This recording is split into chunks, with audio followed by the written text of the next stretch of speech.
The best brands don't need to convey their values or identity towards you. And that's because they've already established a culture where before you even pick up a product or go to purchase something, you know what that business stands for. Now, I was at a restaurant the other day, and just by walking to the bathroom before we sat down and looked at the menu even, and washed my hands, dried my hands with the paper towels that they provided, I knew the bill was going to be very high. And the reason is because that simple paper towel was, first of all, I've never felt that soft of a paper towel. But that aside, second of all, there was a rose embroidered on it. And just by seeing that level of attention to detail in something that like a restaurant, most restaurants won't even think of in the bathroom where your customers might be going before or after their meals, and ensuring the entire experience is a high level, almost like luxurious experience.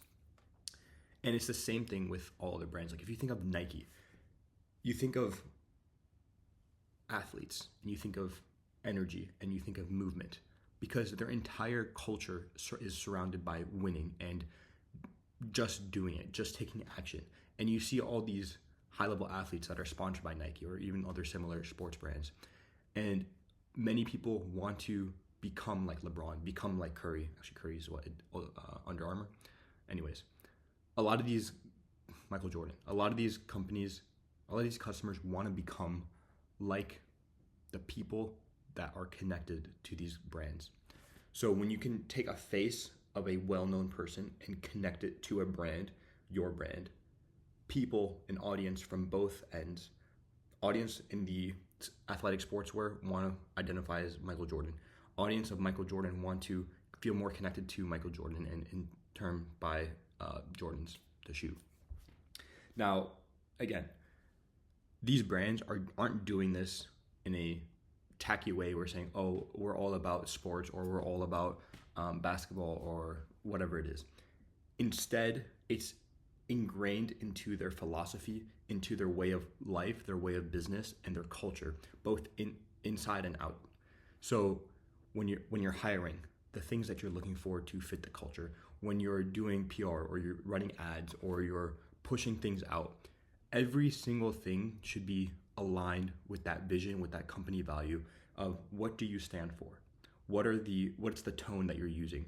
What are the images that you're using? What is even like the shadowing, the colors? There's so much psychology that goes into understanding what the perception is of your brand and how to ensure you're there. Because the number one way to get into people's minds is by being something unique and different. So being first. And if you're not first, being the opposite of whatever is first. So for example, a really good example of this is Coca-Cola and Pepsi. Coca-Cola was like the trailblazer in the soda space.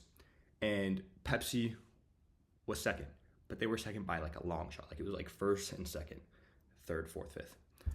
So what Pepsi did, instead of trying to directly compete with Coca-Cola, which they knew they couldn't, they took the direct opposite.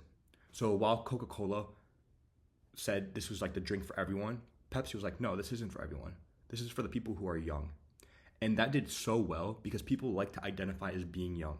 And instead of saying, okay, this is for everyone, they took those small portion of people and moved them aside and just focused on one avatar. Now, I say one avatar, it's like a huge avatar.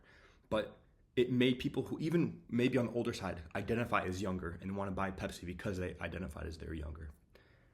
Now, there are so many different concepts like this. Like if, it's a bad example because I wouldn't be able to tell you.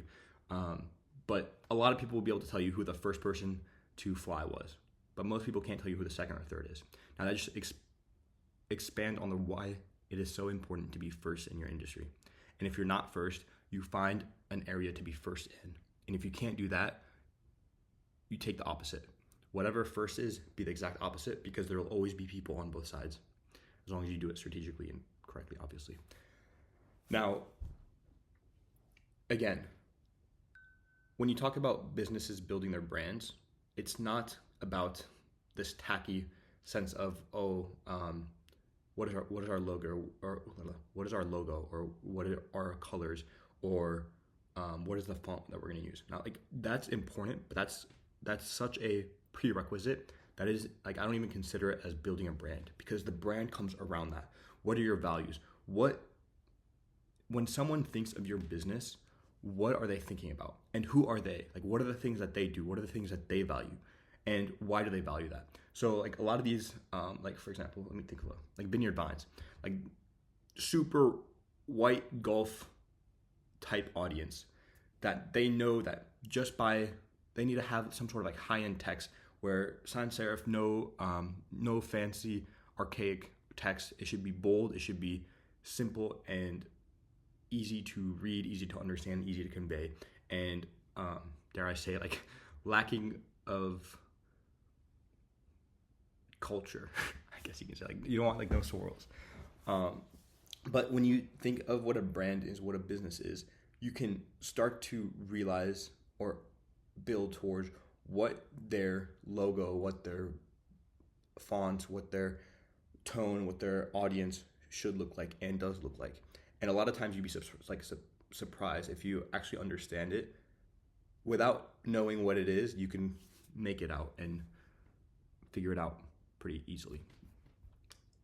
Now, back to the first topic. I don't know, I kind of rambled on there. I hope if you're still here, this has been useful. But back to the first point of, to become a brand that sticks into people's minds, you have to embrace your identity. And you have to do it in all aspects of the business. So don't think of something as more important than others. Yes, there are places that that are facing your audience more than others. But if you're doing it because of that, you're not going to succeed.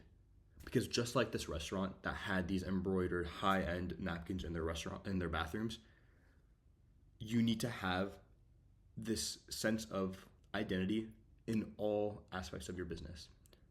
On the inside, on the outside, front facing, in the back end.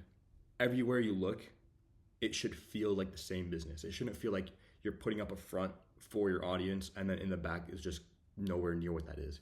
Because yes, it's important to show your identity, but what's even more important is authenticity and actually standing behind what that identity and value is.